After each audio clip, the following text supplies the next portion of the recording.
Boa noite a todos. Que a paz do Senhor Jesus, nosso mestre, nosso modelo e nosso guia, seja com todos os corações aqui presentes e também aqueles que não puderam comparecer esta noite. Todos recebam o abraço carinhoso e as energias santificantes que vêm do Cristo e se espargem nesse ambiente tão gostoso. Se alguém acredita aqui em coincidência, eu já quero decepcioná-los dizendo que não existe. Recebi esse folheto na entrada, que se faz comumente nas casas espíritas, um folheto de mensagem, e vejam a mensagem que eu vou ler só o começo, para não tomar muito tempo, que tem tudo a ver com o nosso assunto de hoje. Há instantes em que a alma se recolhe em silêncio, buscando refúgio da dor que a visita. Mas, mesmo nos vales mais sombrios, a luz do Cristo acende estrelas invisíveis aos olhos da carne. Isso quer dizer que não há tormentos, não há momentos mais aflitivos na vida da gente que não passe. Isso também passará. Dizem que estava escrito na porta do quarto do Chico Xavier, que dá nome a essa casa. Não é? Todos conhecem, eu acho que essa passagem, não é? Diz que ele em aflição, uma noite, problema na vista, e Emmanuel, seu guia, chega e pergunta: o que tem, Chico? Está tão aflito? O senhor não está vendo? O olho aqui lacrimejando, o outro já com problema sério. Essa hora da noite, o senhor não podia dar um recado à nossa Mãe Santíssima? E ele levou a mensagem do Chico, o pedido para ela. E tempos depois, o Chico lá, recluso em seu quarto, eis que a figura de Emmanuel se aparece para ele. Chico, trouxe a mensagem que você pediu, trouxe a resposta de Mãe Santíssima. Ela disse, aí ele pegou o lápis para anotar e o papel, pôs aquela mão tradicional aquilo não era nenhum cacuete de médium, gente, viu? É que ele tinha problema na vista e quando fazia assim, diminuía o reflexo da luz e não afetava muito. O médium não precisa fazer nenhum gesto para receber uma mensagem de espíritos, sobretudo um médium do nível do Chico. Então, quando ele se pôs na posição de psicografar, o Chico disse, Emmanuel falou, isso também passará. Ele anotou e ficou esperando. Sim, isso também passará. E o que mais? Ela disse que isso também passará. Mas é só isso? É, Chico. Isso também passará. Esse sofrimento, a sua aflição. Nesse mundo, que é o mundo de provas e expiações, aí já são palavras minhas, tudo passa. O sofrimento e aquela alegria que é momentânea. Por isso que tem uma menção de um livro bíblico, que não é nem da literatura espírita, mas que o Evangelho segundo o Espiritismo tem uma mensagem de um espírito, daqueles que ajudaram Kardec, se não me engano é o cardeal Marlot, que ele diz que a felicidade não é deste mundo, é o título. Mas, na verdade, essa frase, que também não está assim na Bíblia, mas está num livro de Salomão, atribuído ao rei Salomão, que era filho do rei Davi, considerado o rei mais sábio, né? O mais inteligente, também o mais rico.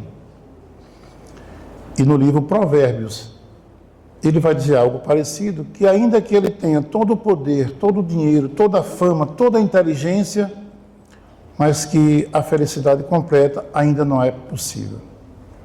E o cardeal Marlot vai dizer, na sua linda mensagem, que se um homem totalmente sábio é uma raridade neste planeta, o homem totalmente feliz, este ainda não foi encontrado.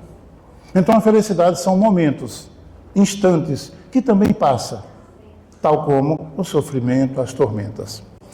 Eu tinha hoje programado um tema que eu espero, Lídia, quando vier novamente aqui, eu abordar esse tema, que é calcado em duas perguntas. Que queres que te faça? A diferença está só no pronome, um é oblíquo e outro é pessoal. E que queres que eu faça? E é um tema também gostoso. Sabem que eu faço muito, as minhas conversas são ligadas aos ensinamentos do Cristo. Hoje é que eu estou fugindo da regra aqui, mas ele entra pesado também na história. Então, na próxima, Lídia, eu prometo voltar a essa palestra que já está pronta. Bom, eu resolvi mudar por uma razão. Nós estamos no mês de setembro e o mundo, em grande parte dos países ligados à OMS, se relembra, não é comemorar, mas se fala muito do evento chamado Setembro Amarelo, que é o mês em que se fala sobre a prevenção contra o suicídio. Então, a campanha Setembro Amarelo, que já começo dizendo, ela foi iniciada por iniciativa do Centro de Valorização da Vida, o CVV, e eu peço que gravem esse número que eu vou perguntar durante a palestra. O número é 188, o número do telefone. Se alguém precisar de ajuda, deve recorrer a esse número, gente. É 24 horas por dia, com atendentes especializados, capacitados, a só ouvir o seu lamento, a sua lamúria, o seu queixume, e lhe oferecer um auxílio da melhor qualidade. Então, diga assim à vida, busque ajuda, não cometa o grande equívoco. Bom, então, o Setembro Amarelo é uma campanha nacional, mundial aqui e nacional aqui no Brasil, como disse, com o objetivo de conscientizar as pessoas através da informação, do debate, dos diálogos, dos seminários, dos congressos, da divulgação nas mídias sociais, enfim, para difundir a ideia da prevenção do suicídio, que, aliás, é a segunda maior causa de morte entre pessoas na faixa etária de 15 a 29 anos, no nascedouro da vida, né? Agora, como surgiu essa campanha Setembro Amarelo? Por que desse nome? O Setembro Amarelo, o amarelo nada tem a ver com as cores das flores, né? Do mês primaveril, no qual estamos em setembro. Nada tem a ver. Em 1994, nos Estados Unidos da América, em Westminster, Colorado, um jovem de apenas 17 primaveras de vida. Seu nome era Mike M. E esse jovem comete o suicídio. Ele era conhecido, na redondeza onde morava, por ser um jovem de um temperamento caridoso, bondoso, bastante jovem, mas com aquela disposição de solidariedade, ajudar as pessoas, e também conhecido por sua grande habilidade na área da mecânica.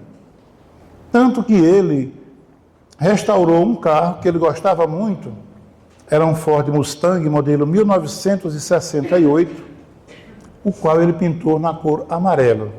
Daí que vem a origem do Setembro Amarelo. Pois bem, no velório do Mike, ele como jovem, muitos jovens compareceram, e os amigos dele organizaram cestas com cartões, e nos cartões presos, a cada cartão, uma fitinha amarela, que em inglês eles chamam de yellow ribbon, laço ou fita amarela.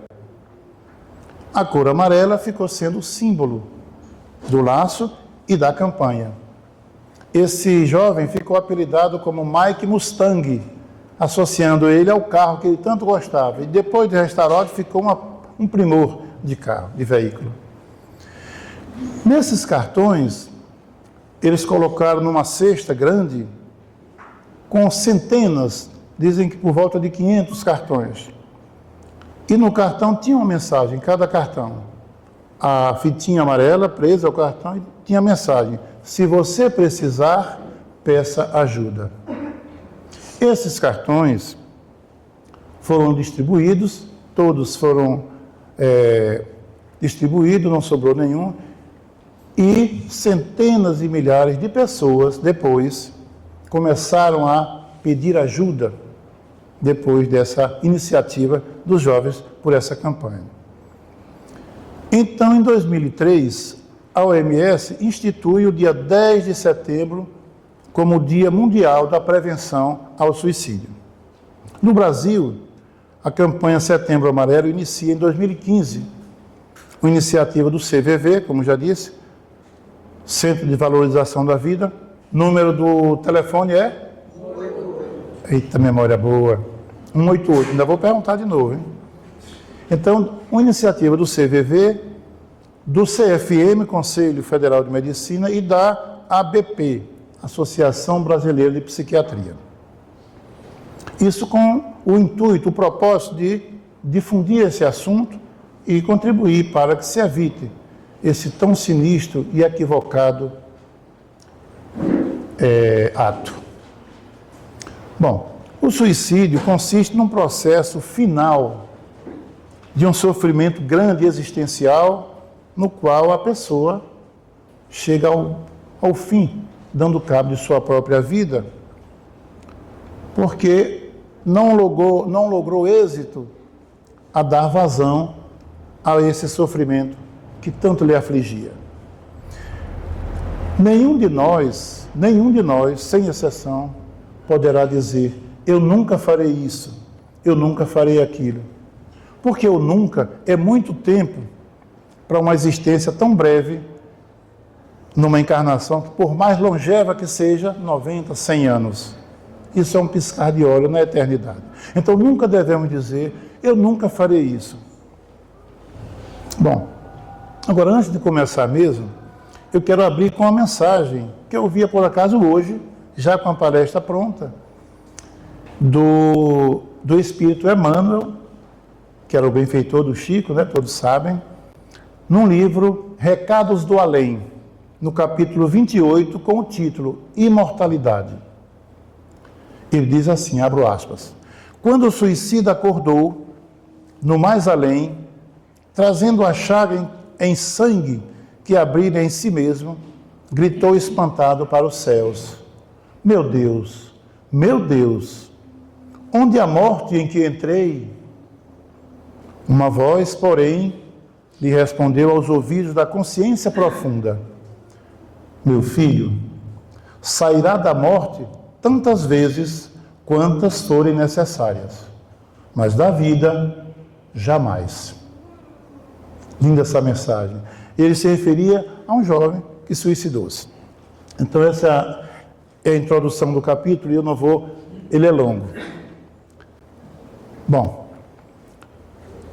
no dia 27 de agosto passado, pouco mais de 15 dias, numa entrevista em um podcast no nosso canal, nós temos um canal no YouTube,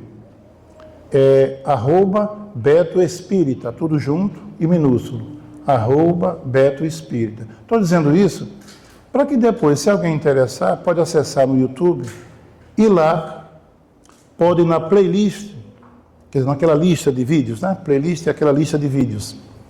Poderá digitar Setembro Amarelo. Foi um podcast que a gente fez em estúdio com uma psicóloga muito conceituada aqui no estado, a doutora Michele Carvalho Nogueira. E ela nos trouxe informações bastante preocupantes. Dados da OMS dão conta de que ocorre mais de 700 mil casos de suicídio por ano no mundo. E a cada 40 segundos, pasmem os senhores e senhoras, a cada 40 segundos ocorre uma morte por esta causa. Ou seja, no momento em que eu comecei até agora, quantas já aconteceram? E ainda pior, a cada 20 segundos, uma pessoa atenta contra a sua própria vida. Isso é um dado alarmante e assaz preocupante. Pois bem, a doutora Michele ainda dizia que todo aquele que atenta contra a sua própria vida, em verdade não queria morrer. Todo suicida que conclui o ato sinistro, ele em verdade não queria dar cabo de sua vida. Ao contrário, ela disse que ele queria viver. Ela já atendeu mais de 4.000 pacientes. Então ela diz que o que ocorre então? O sofrimento é tão grande que causa uma desesperança enorme e faz com que a pessoa veja ali, no autocídio, que é o suicídio, a única alternativa para resolver, para mitigar aquela situação tenebrosa por que ele passa. A gente já ouve muito esse adágio popular: a grama do vizinho é mais verde do que a minha, a dor do outro é maior do que a minha, ou a minha dor, quando eu estou em sofrimento terrível, é maior do que a de todos. O meu sofrimento é maior. Então, quando as pessoas, por N razões, se encontram em situação aflitiva, viu a mensagem do começo do folhetinho? Às vezes o tormento é tão grande que a pessoa está em desequilíbrio psíquico, não consegue concatenar bem as ideias e às vezes por falta de uma assistência, por falta de alguém que tem um tino de observar alguma alteração comportamental na pessoa, a pessoa vem e comete esse ato insano. Por que uma pessoa comete esse ato? Quais são as possíveis causas pelas quais uma pessoa põe em termo a sua vida, uma encarnação, que muitas vezes vem com fluido vital, traduzindo, um combustível para uma vida às vezes longeva de 90 anos e às vezes com 30, um terço, portanto, da cabo de sua vida. Interrompe na estrada. Teve uma encarnação não completista, né? Não completou aquele ciclo para o qual ele veio, mercê da bondade divina, para ele crescer, evoluir. Enfim, são inúmeras as causas que podem levar o ser humano ao suicídio. A solidão, decepção amorosa, uma traição, investiu tudo naquela pessoa e foi traído. O mundo acabou, game over, expressão do inglês, fim de jogo, perdi tudo. Enfermidades incuráveis, um diagnóstico de uma doença grave, bullying, maus tratos, pobreza extrema, fanatismo religioso, negligência, abandono familiar, uma grande perda afetiva, uma mãe enterrar um filho. Ao contrário, ela esperaria ser enterrada por um filho. Então, às vezes, provoca um trauma tão grande que muitas, por não ter uma assistência, chegam a esse ponto. E alcoolismo, uso de drogas psicoativas, tudo isso são motivos que podem ensejar a ideação suicida e muitas vezes chegando a termo. A desesperança, e numa casa espírita, nós conhecemos bem esse termo, a obsessão. Não que todo caso seja motivo de uma influência obsessiva, mas como os espíritos dizem a Kardec, na questão 459, se não me falha a memória, que eles influenciam em nossas vidas, mais do que de ordinário, são eles que nos dirigem. Então, em muitos casos, há também causas de influência obsessiva, às vezes espíritos maldosos que apenas se distraem, pondo fim à vida daquele infeliz naquela encarnação. Outras vezes, uma cobrança de um inimigo do passado, que todos nós os temos, e agora achou a brecha, ele baixou a vibração e ele aproveitou e incentivou. Porque muitas vezes a gente fica com aquele pensamento, essa vida não serve mais. O que é que eu estou fazendo aqui? E aumenta aquele pensamento e você achando que é você, e na verdade você está sofrendo uma influência maldosa de um espírito não muito adiantado, né? Que não quer dizer que toda vez ocorra isso, mas também ocorre. além das causas de ordem patológica, como, por exemplo, a depressão, a esquizofrenia e os demais transtornos de ordem psíquica, de personalidade. E tudo isso somando-se ao desconhecimento de como funcionam a justiça e a misericórdia divinas. Quando a gente tem consciência da existência das leis divinas e como funciona, espírita se suicida, evangélico, católico, mas o número das pessoas que cometem esse ato, que tem uma religião, é bem menor. Bem menor. Parece que no livro Psicofonia das Obras, não sei se é aquele de André Luiz, mas ele relata um caso, que eu li, mas agora não lembro, a gente lê tanto livro que embora. Ele relata um caso de um médium, excelente médium, que deu cabo de sua vida. E depois ele volta, numa reunião de desobsessão, informando a situação porque ele se encontrava naquele momento e dizendo: estou aqui com permissão para que outros não façam o que eu fiz.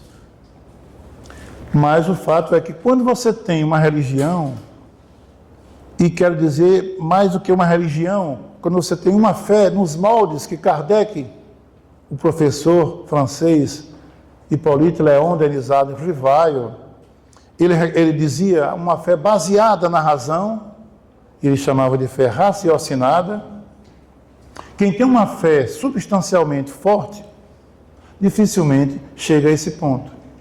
Porque quando a tormenta se abate nos mares da vida daquela pessoa, ele busca o amparo na sua fé. E sabe que, como li na mensagem aqui do folheto, e como Cristo cansou de dizer, nas ovelhas do aprisco de meu Pai, nenhuma se perderá. Eu sou o bom pastor, porque havia outros pastores, mas ele disse que ele era o bom pastor. Aí está o diferencial. E nenhuma ovelha a mim confiada do rebanho do meu Pai se perderá. Tem aquela linda parábola, né? Do homem que tinha 100 ovelhas, deixa 99 no deserto e vai buscar uma que se perdeu. Então ele está dando um exemplo que ninguém se perde. O Pai não abandona ninguém à própria sorte, mas ele deixa a gente com livre-arbítrio, instituiu suas leis. O Cristo chegou, trouxe o seu grande legado, a sua boa nova, o que em grego a gente chama de evangelho. Nós temos, todas as religiões do mundo têm sua obra literária farta. Então, cabe a nós, nos momentos aflitivos, nos agarrarmos com unhas e dentes, usando aqui uma linguagem figurada. E aí você sabe que muitas vezes nós estamos num planeta de provas e expiações. Então, neste mundo, há sofrimento, há pranto, há ranger de dentes. Existem leis, lei de causa e efeito, por exemplo. Toda causa gera um efeito. E quantas causas tenebrosas nós, todos aqui, não fomos autores de causas tenebrosas no passado. Em 10, 20, 30, 40, 50 encarnações pretéritas, e agora estamos, Deus, na sua infinita bondade, nos permite voltar à carne para continuar a nossa jornada, saudando aqueles débitos do passado. É como se ele fornecesse já o capital nas experiências existentes atrás, para que nós possamos pagar a nossa dívida. E quando estamos sofrendo, aí a gente quer se livrar do sofrimento. Quando muitas vezes aquele sofrimento é parte das provas que nós mesmos acordamos no mundo espiritual, naquela planificação reencarnatória. Ah, eu quero tal prova, quero aquela prova. Olha, é difícil, mas eu preciso. E vem. E quando aqui chega a hora de fazer o teste, na hora da prova, a gente faz como os alunos incautos das escolas, a grande evasão escolar, né? A gente foge. E a pior das fugas é quando você foge da vida pelos umbrais do suicídio. A doutrina espírita, com base nos ensinamentos do Cristo, eu sempre faço questão de dizer, quando eu digo isso, que a doutrina espírita, para o internauta que está assistindo e que não é espírita e que às vezes não compreende, a doutrina espírita é uma doutrina eminentemente cristã. É 100% Cristo. Os espíritos não disseram a Kardec qual é o espírito mais perfeito, puro, que Deus oferece ao homem para lhe servir de guia e modelo? E a resposta, uma das mais curtas, né? Vede Jesus.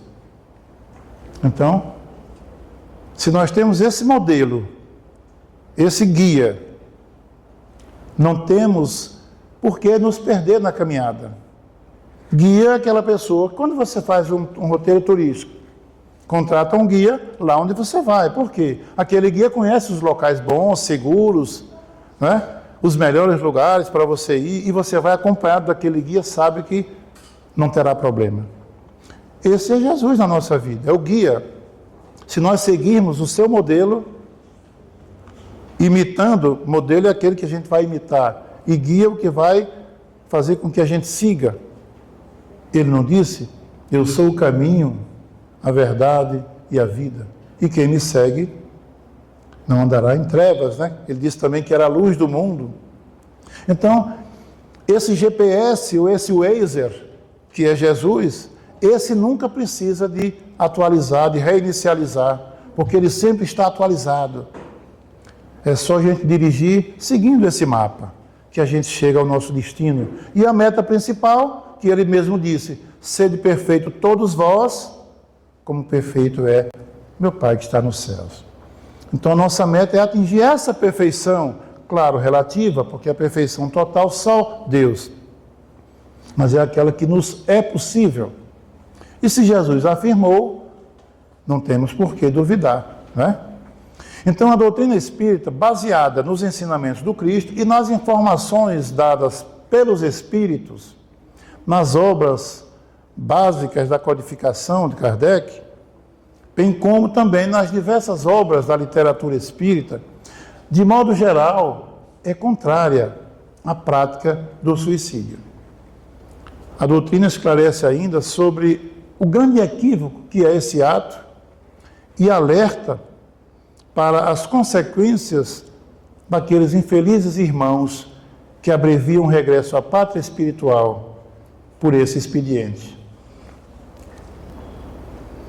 Vejamos o que dizem os espíritos a respeito desse assunto. Vou citar aqui o Livro dos Espíritos, primeira obra da codificação, publicada em 18 de abril de 1857. Nas questões de 943 a 957, são 14 questões ligadas a esse assunto. E tem um tema, um título, Desgosto e Suicídio. Eu vou citar apenas duas, para não delongar muito. A 944, o Kardec pergunta, tem o homem o direito de dispor da sua própria vida? Olha a resposta, não. Só a Deus assiste esse direito. O suicídio voluntário importa numa transgressão desta lei. Porque o autocídio ou suicídio, na verdade, você está cometendo um crime, você está matando alguém. Só que esse alguém é você próprio. Pergunta 957. Eu sugiro que vocês leiam essas questões. Olha, 943 a 957. Seguindo. A última das que eu falei é 957. Quais são, em geral, com relação ao estado do espírito, as consequências do suicídio? Ele está perguntando aí, em outras palavras, quais são as consequências para o espírito desencarnado por essas vias equivocadas, no desespero, mas pelo suicídio? Muito diversas são as consequências do suicídio. Não apenas determinadas. E, em todos os casos, correspondem sempre às causas que o produziram. Há, porém, uma consequência a que o suicida não pode escapar. E aí eu chamo a atenção para essa parte aqui da resposta. Há, porém, uma consequência a que o suicida não pode escapar, é o desapontamento. Porque quem comete esse ato extremo, ele está vendo naquele ato a solução para o problema dele, que ao seu ver é o maior de todos, não tem mais solução. Mas qual é o desapontamento? É que ele se vê vivo do outro lado. Vem a frustração. Mas a sorte não é a mesma para todos. Depende das circunstâncias. Alguns expiam a falta imediatamente e outros em nova existência, que será pior do que aquela cujo curso interromperam. Ele está chamando a atenção que as consequências serão ainda piores na próxima encarnação. O perispírito, que é o corpo do espírito, né, o molde, ele vai ficar com uma lesão, exatamente naquele local onde deu causa à morte do corpo.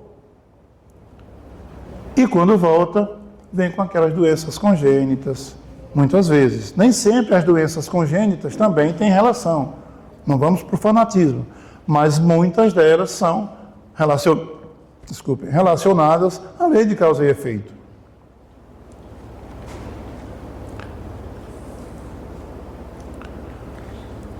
Há um livro que eu trouxe de Luiz Gonzaga Pinheiro. Vou mostrar aqui o título: Suicídio, a falência da razão. Vou mostrar aqui para a câmera. A falência da razão. Suicídio, a falência da razão. Luiz Gonzaga Pinheiro. Nesse livro, que é de uma leitura fácil, não muito cheia de, não tem aquele tecnicismo todo, fácil de entendimento para leigos, ele conta uma história interessante. Uma garota indiana, ouvindo uma conversa dos seus pais, em que o pai dizia para sua mãe que estava numa situação tal que somente uma cirurgia salvaria a sua visão. Ele estava na iminência de ficar cego, com problemas sérios nas córneas. E que também só o transplante de rim salvaria ou daria esperanças a seu irmão, que sofria de uma doença crônica renal. A garota, ouvindo aquela história, uma garota bondosa, de um coração extremamente bondoso, solidário, veja o que aconteceu. Ela matou-se para doar os seus órgãos ao pai e ao irmão. Um ato de amor. Você doar a sua própria vida, né? Mas um ato de amor, muitas vezes a gente faz coisas por amor de forma equivocada, em que naquele caso o amor não foi a solução. Pois bem, aí diz ele no texto: no entanto, sua morte foi inútil, uma vez que a carta de suicídio, ela deixou uma carta detalhando que era para deixar as córneas para o pai e os rins para seu irmão. No entanto, a carta de suicídio que detalhava seu plano só foi encontrada ao lado de sua cama no dia seguinte à tradicional cerimônia de cremação do corpo. Então vejam, um ato extremamente de amor, mas que tornou-se trágico. Quem assistiu Shakespeare, Romeu e Julieta, os dois morrem por amor. Mas veja, por amor se vive, não se morre. Não é? Então, no documento endereçado à sua mãe, a garota pedia para que doassem as suas córneas ao pai e os seus rins ao seu irmão. Quando soube o real motivo do suicídio daquela menina, diz no livro que a mãe entrou em choque, trauma profundo que causou para o resto da vida daquela senhora, porque muitas vezes o suicida, ele está preocupado em resolver o problema dele, que ele acha que não tem mais solução, é insolúvel a situação. Mas ele, como está também em desequilíbrio, todo suicida, dizia a doutora Michele, aquela que falei do meu podcast, é um adoentado da mente. Porque quem tem aquele dito em latim, né? Mens sana in corpore sano, mente sã, corpo são. Uma pessoa que está em suas faculdades mentais normais, dificilmente trilha por aí. Mas ela diz que o adoentado da mente chega a esse ponto. Então, um ato de amor, mas que não resolveu a situação, ela perdeu a vida, perdeu uma encarnação no nascedouro, não resolveu o problema do pai e do irmão e causou um dano irreversível, um trauma para aquela mãe, enquanto ela vivesse naquela encarnação. Então o suicida, ele não resolve o problema dele e às vezes deixa problemas para os seus familiares que levam aquele trauma para o resto da vida, levam para o túmulo. A doutora Michele também disse que todo suicida, como ela disse, ele quer viver, na verdade não quer morrer, mas que todo ele que começa, por exemplo, quem se joga de um prédio alto, segundos, né, até chegar embaixo, a lei da gravidade, 10 metros por segundo, então um prédio de 15 andares, se a pessoa se atira, em questão de segundo está no chão. Mas diz que no meio ele se arrepende. Quando ele vê a situação irreversível, ele se arrepende. Se pudesse umas asas ali para ele planar, um parapente, ele pegaria. Só que não há mais tempo. Quem tenta se afogar, quando vê que não está mais respirando, aí vem aquele desespero, querer se agarrar em qualquer coisa, mas não dá mais tempo. Então, é uma questão realmente que precisa muito se debater sobre o assunto. O livro Suicídio, a Falência da Razão, de Luiz Gonzaga Pinheiro. O suicídio é o ato desesperado em que deliberadamente uma pessoa resolve dar cabo da própria vida. É a definição, né? Suicídios acometem indivíduos, agora vejamos aqui, de todas as camadas sociais. Pobres, paupérrimos, classe média, rico, ultra rico. Todos podem cometer. E há também um detalhe, nos países mais desenvolvidos, há um grande percentual de suicídio, em alguns até mais. Suíça, Holanda, Bélgica, esses países ditos de primeiro mundo. Você tem tudo, não tem mais nenhum desejo de nada, a vida parece que fica sem valor. Por qualquer coisa, vem o suicídio. A psicóloga a que me referi, tendo já atendido, como disse, mais de 4.000 pacientes, ela disse que algumas crianças que ela atendeu no seu consultório declararam para ela, crianças, pasmem, com idade de 4 a 8 anos, chegar a dizer para ela: doutora, eu tenho uma dor profunda na minha alma. Gente, uma criança de 8 anos, 5 anos, dizer que tem uma dor na alma é algo que preocupa, não é? Mas está lá nos registros dela. E isso por si só já é um indicativo de que aquela criança e as pessoas que denotam comportamentos fora da curva, podemos dizer assim, exige uma investigação, um acompanhamento, uma observação pelos familiares, pelos amigos, por todos que puderem, de alguma forma, porque às vezes a pessoa está fora da curva, mas a gente nem nota. Alguém de fora às vezes observa: rapaz, fulano, eu estou achando isso, aquilo, dá uma observada aí. Tem pessoas que às vezes brincando, vou morrer, viu? Essa vida não serve mais. Aí as pessoas, não, ele é brincalhão. Isso aí, e a gente costuma dizer, quem quer suicidar, se suicida, não diz. Cão que ladra não morde, né? Nesse caso, os cães ladram e na maioria das vezes mordem. Então, qualquer anormalidade numa pessoa que você conhece, ela diz que as pessoas às vezes, por exemplo, uma pessoa que é ríspida, não é lá muito de muita cortesia, de repente fica tão educado, amoroso com a mulher, com a namorada, fazendo gentilezas que nunca fazia. Ela disse, isso denota que muitas vezes é um preparativo, tipo uma despedida. Observe, pessoas que às vezes, de repente, gostava disso, daquilo, passam a não se interessar mais, olhar vagueando no horizonte, o desinteresse pela higiene pessoal, se isola num cômodo da casa, num quarto, enfim. Isso exige observação e a busca por ajuda especializada. Tem as obsessões que influenciam? Tem. Deve buscar o atendimento fraterno nas casas espíritas? Deve. Deve e funciona. Mas nenhuma casa espírita séria vai dizer: você vai resolver seu problema aqui no atendimento fraterno. Não precisa atrás de médico e psicólogo, nem psiquiatra. Se o problema é espiritual, será resolvido. Muitas vezes o problema é de ordem espiritual, que nós sabemos da influência dos espíritos. O apóstolo Paulo dizia: nós vivemos rodeados por uma nuvem de testemunhas, querendo dizer que espíritos por todo lado da gente. Então eles influenciam. Mas, no caso da obsessão, vamos aqui um exemplo prático. Eles chegam a lesar, provocar lesão no nosso cérebro físico.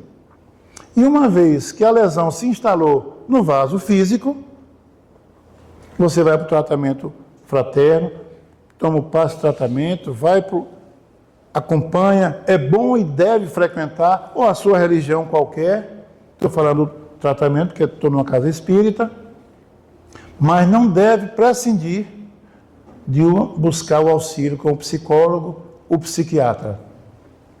Porque só sabe dessas coisas quem tem alguém na família ou alguém conhecido.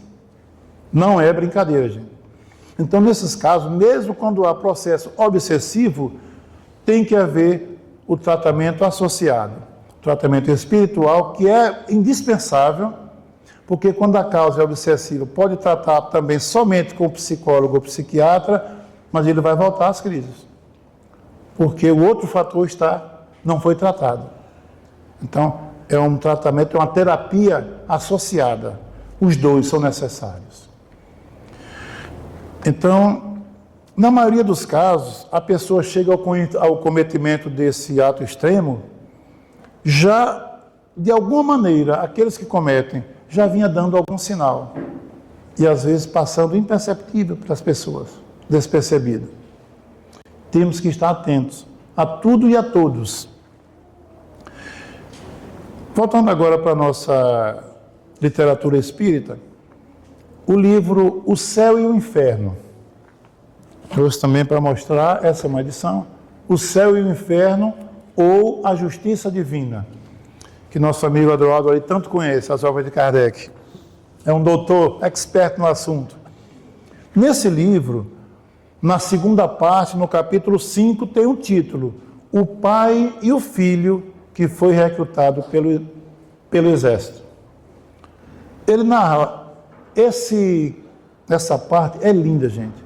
Eu aconselharia que os senhores lessem. Olha, capítulo 5, o título: O Pai e o Filho que foi recrutado pelo Exército, do livro Céu e Inferno.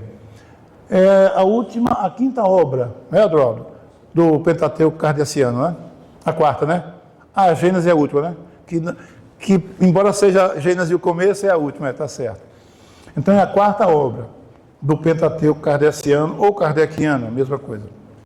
E lá ele narra que no início da Guerra da Itália, em 1859, um negociante de Paris, pai de família, gozando de estima geral de todos os seus vizinhos, tinha um filho que foi chamado para ir para a guerra, para defender a sua pátria.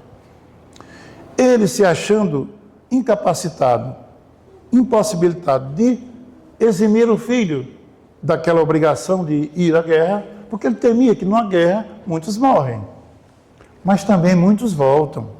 E às vezes voltam com experiências que às vezes até engrandece a pessoa.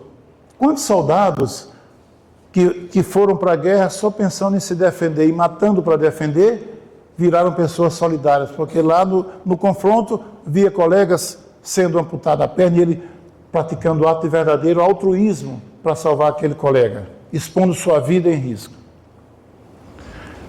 Então, Kardec narra essa parte, como ele teve a ideia de suicidar-se, porque assim o filho não ia para a guerra. Ele era filho único e a mãe seria viúva. Logo, ele seria arrimo de família, estaria dispensado da obrigatoriedade de ir para a guerra. A guerra terminou depois. Ele não foi e o pai morreu. Depois de um ano, esse espírito que se suicidou foi evocado na Sociedade Espírita de Paris.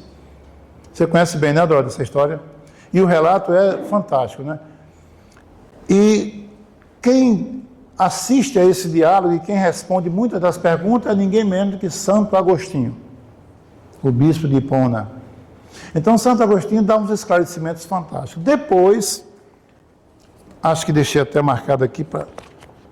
Depois, Kardec faz um pequeno comentário. Veja, à primeira vista, como um ato de devotamento, esse suicídio parece desculpável.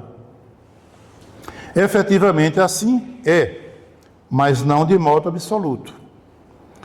Como disse o Espírito São Luís, faltou a esse homem confiança em Deus. A sua ação talvez tenha impedido que se cumprisse o destino do filho.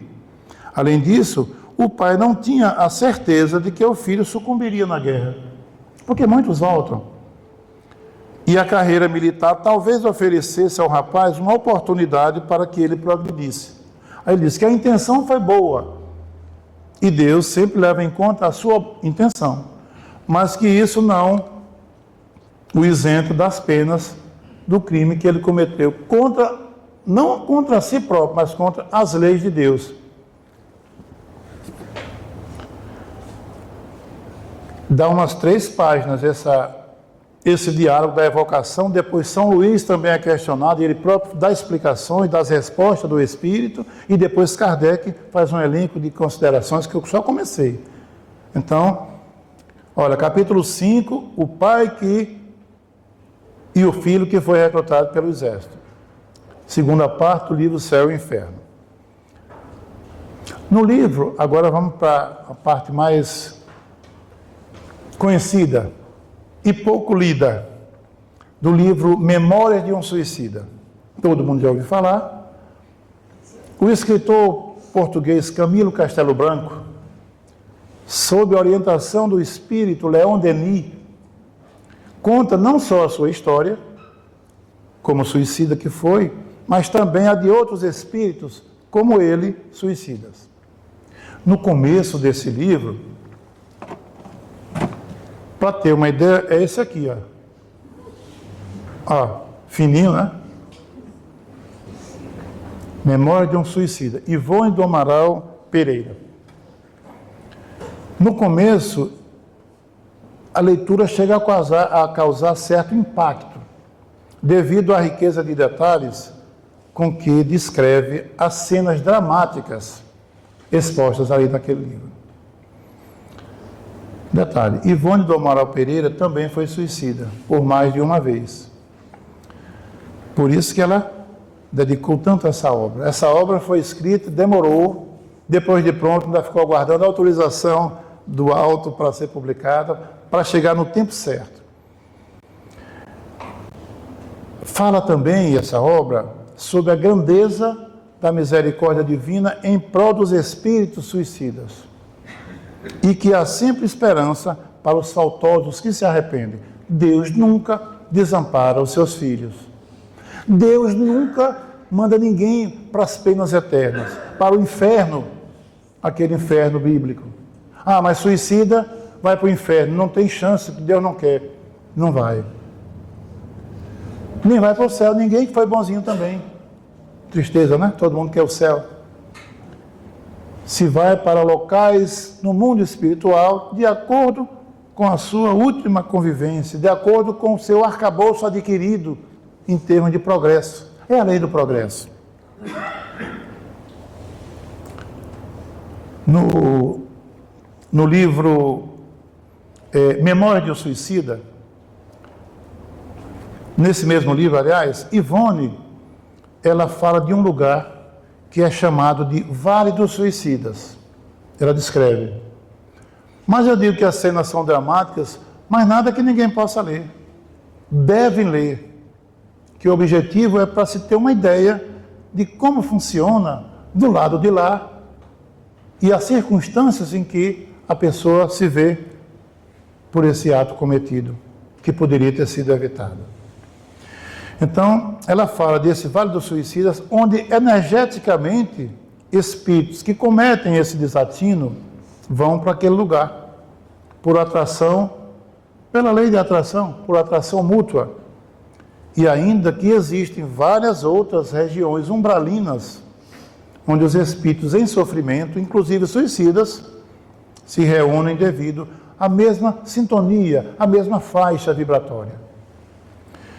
Ao reencarnarem, muitos suicidas chegam com os órgãos que foram afetados pelo suicídio comprometidos.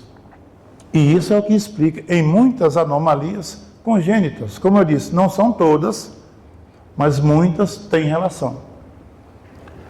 Chico Xavier falava no programa Pinga Fogo uma vez sobre isso, quando lhe perguntaram. Ele falava que muitas criancinhas com síndrome de Down, hoje a gente conhece como a trissomia do 21, né? Que muitos são egressos do suicídio. Nem todos também, muitos são.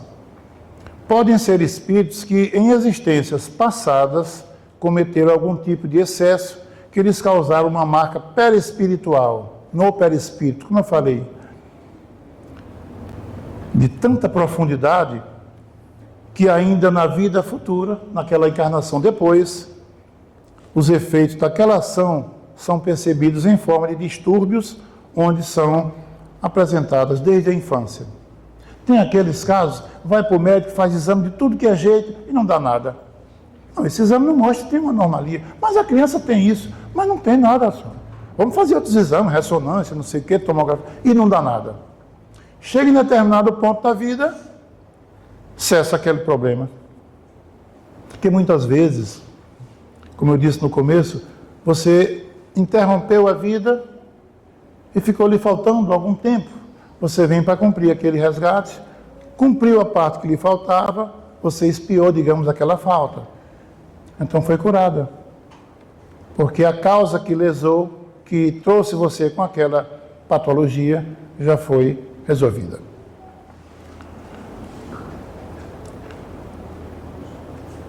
Os espíritos chamam a atenção ainda, a nossa atenção, e nos mostram que nenhum sofrimento foge a Deus. E Ele não tarda a auxiliar aquele que passa pelas vicissitudes, seja quais forem as mais graves. O auxílio sempre vem, mas vem no tempo certo, e o tempo de Deus é diferente do tempo humano. A lei de causa e efeito, que os espíritos em sofrimento espiam algum tipo de falta ou passam por uma prova necessária à evolução espiritual. Porque muitas vezes você pede uma prova ou lhe é imposta determinada prova. E implica muitas vezes no sofrimento. Ora, se eu quero fugir do sofrimento e vou pelas portas do suicídio, eu estou fugindo a uma prova que me seria necessária para a minha evolução. E eles dizem que quanto maior for a prova, maior será a sua evolução, o seu progresso na senda do progresso espiritual. Então, percebemos o enorme atraso que o suicídio causa ao processo evolutivo da criatura que comete. Além de parar no tempo, estaciona, na progressão espiritual, o indivíduo comete crime contra a lei de preservação e sobrevivência que todos nós trazemos na consciência. Onde está escrita a lei de Deus? Questão 621. Na consciência. Então nós trazemos intrinsecamente essa lei na nossa consciência. E muitas vezes vem os flashes, que eu devo fazer isso, que eu não devo fazer aquilo, e eu vou burlando essas leis que estão na minha consciência. E as consequências são na proporção da causa que eu gerei. Agora também tem o chamado suicídio indireto. Não sei se vocês já ouviram falar. O suicídio direto é aquele que você dá cabo da sua vida propositadamente, deliberadamente, sabendo que quer fazer isso, pelo desespero extremo, claro. O suicídio direto é o ato de fazer a si mesmo um mal consciente e que pode causar doenças, inclusive levar a óbito. Eu fumo demais, sou viciado no tabagismo. Já fui o pneumologista e ele viu lá um efizema pulmonar, um problema na traqueia, problema na língua, no céu da boca. E diz, olha, se você continuar fumando, talvez daqui a 6 meses você não possa vir mais à consulta, já está no túmulo. Ah, doutor, está certo. Mas depois, não aguentei, tive uma recaída, vi alguém fumando e continua fumando. Ele foi alertado de que poderia vir a óbito, mas continuou fumando. Então ele cometeu um suicídio indireto. O uso de drogas psicoativas, alcoolismo, tudo isso pode gerar o óbito. E a pessoa continua fazendo. Ele não quer morrer, mas ele sabe, se continuar fazendo aquilo, chegará ao óbito. Um outro exemplo é o livro que todos aqui já conhecem, vira o filme, Nosso Lar, de André Luiz.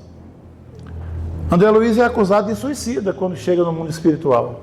E ele diz, mas como suicida? Se eu passei 3 semanas ou 3 meses, não lembro agora, no hospital lutando contra a morte, lutando pela vida. Mas ele tinha os excessos alimentares, no fumo, na bebida. Então ele foi um suicida indireto. Então, meus amigos, podemos perceber, chegando ao fim já, podemos perceber o quanto o suicídio torna-se danoso à nossa evolução espiritual. E aqueles que buscam por esta via o alívio de suas dores, dos seus tormentos, das suas aflições, acabam por aumentá-las, encontrando o tormento no além-túmulo. Depois da morte do corpo, a pessoa se vê viva e muitas vezes muito tempo presa aos despojos, vendo a decomposição, sofrendo e não sai dali. Os suicidas são atraídos para vales tortuosos, onde reinam as mais deploráveis condições subhumanas.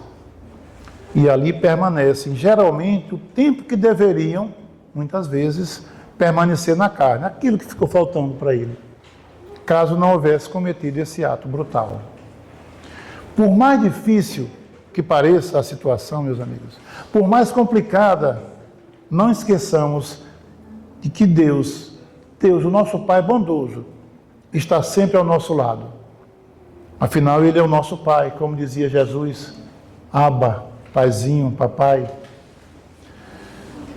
E um Pai bondoso como Ele sempre quer o melhor para seus filhos, para suas criaturas. Eu recomendo também, fechando aqui, a leitura do Evangelho segundo o Espiritismo, no capítulo 5, itens 14 a 17, ao título, O Suicídio e a Loucura. É um capítulo fantástico. Ele é esclarecedor. O objetivo dessa palestra não é atemorizar ninguém, é esclarecer para que possamos, quando preciso, nós pedirmos ajuda.